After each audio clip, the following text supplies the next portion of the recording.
Summertime is perfect for quality time with the people you love outdoors. Although 4 a.m. might be a bit excessive.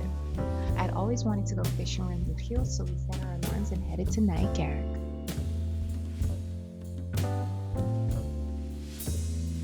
Once in Nijkerk, the morning dew and beautiful views were incredibly calming as we parked and prepared everything we needed for a successful fishing trip. My goal was simple: catch a fish. The type and size, technique, all of that did not matter to me. I just wanted that iconic photo of me holding a fish. You know, the kind you would expect to see on a Tinder profile of a guy in his late 40s. But I quickly learned a few lessons during our fishing excursion. 1. Do your research. Understanding which bait and equipment to use is an important part of the sport. The preparation leading up to casting your line is just as important as the act of fishing itself. Investing your time in studying the sport and gathering knowledge is key.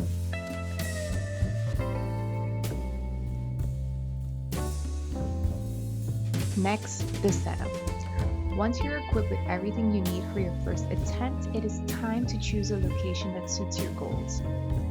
Having a plan can be a great advantage. If you're a planner like me, it brings structure to what you're doing, especially when trying something for the first time.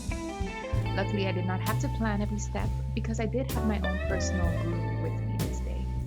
Learning new skills outside of my norm has lately been a personal goal of mine. The bonus is also investing time in activities that brings me and my partner closer together. Listen, watching fishing videos is one thing. Handling the equipment and understanding the purpose of each step is another. They all led back to my main goal: to catch a fish. During our trip, I quickly learned that even the bait has a strategy behind it. You don't simply throw something into the water and hope for the best. The bait you choose depends on the fish you're trying to catch, the environment you're fishing in, and even how you present it. It made me realize that preparation isn't about guaranteeing an outcome, it is about giving yourself the best possible chance of achieving one. We chose natural bait for our excursion. Natural bait includes things like worms, maggots, insects, bread, corn, shrimp, and even small fish. What works depends heavily on the species you're targeting. Worms are very popular for a reason. They produce a scent and movement in water, making them attractive to many freshwater species.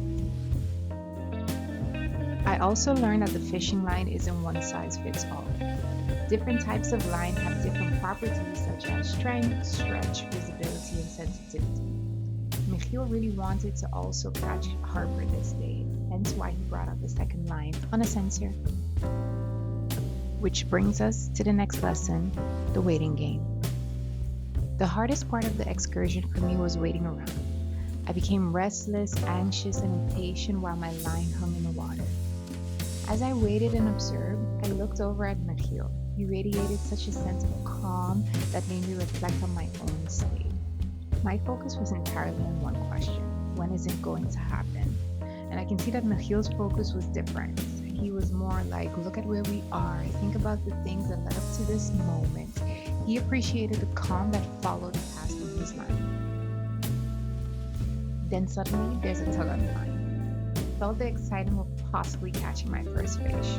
Yet even in that moment, Michiel taught me that patience, knowledge, and technique came into play.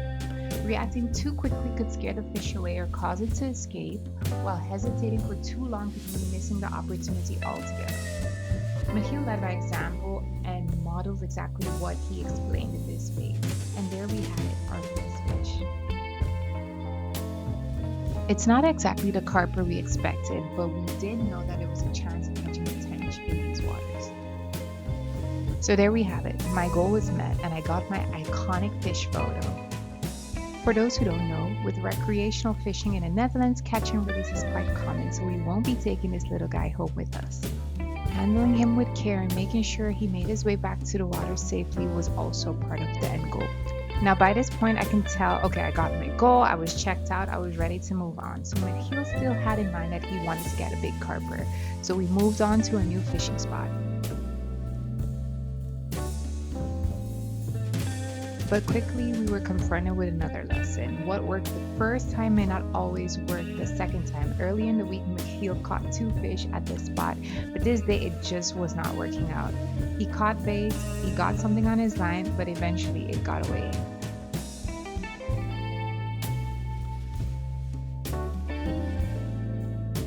Fishing, as it turns out, is not simply about catching a fish. It is about preparation, patience, timing, and learning to appreciate the stillness between moments of action. Sometimes you get a catch, and sometimes the experience itself is the prize.